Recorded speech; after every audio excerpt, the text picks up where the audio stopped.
Syria, Yemen, Lebanon ও গাজাতে Israel এবং মার্কিন যুক্তরাষ্ট্রের হামলার প্রতিবাদে সমাবেশ ও শহীদদের স্মরণে মোমবাতি প্রজ্বলন ও মিছিল করেছে বিপ্লবী ছাত্র মৈত্রী।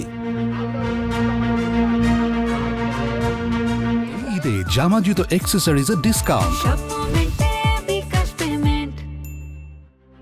আজ বুধবার সন্ধ্যা ৭টার দিকে কেন্দ্রীয় শহীদ মিনার এলাকায় সমাবেশ এবং মোমবাতি প্রজ্বলন করে ১ মিনিট নীরবতা পালন করেন সংগঠনটির নেতাকর্মীরা। সমাবেশে তারা ফিলিস্তিনের ইসরায়েলে বর্বরচিত হামলার তীব্র নিন্দা জানান।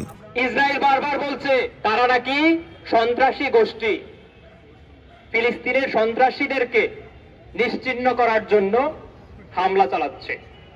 এই সন্ত্রাসী ১৫ মাসে ৪৫,০০০ সন্ত্রাসী কি নিহত হয়েছে নাকি সাধারণ মানুষ? তাদেরকে যে আপনারা সন্ত্রাসী বলতেছেন, তারা তো লড়াই করছে নিজের ভূমির অধিকারের জন্য, নিজের জীবনের জন্য, স্বাধীনভাবে বেঁচে থাকার জন্য, স্বাধীন ফিলিস্তিনের জন্য।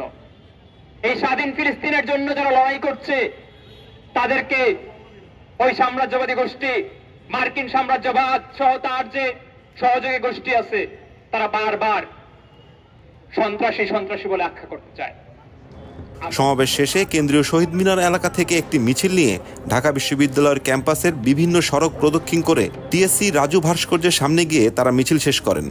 আজকে আমরা এই সমাবেশের মধ্যে দিয়ে একটা জিনিস পরিষ্কারভাবে বলতে চাই যে পৃথিবীতে কোনো ধর্মই অশান্তি চায় না, সমস্ত ধর্ম শান্তি চায়।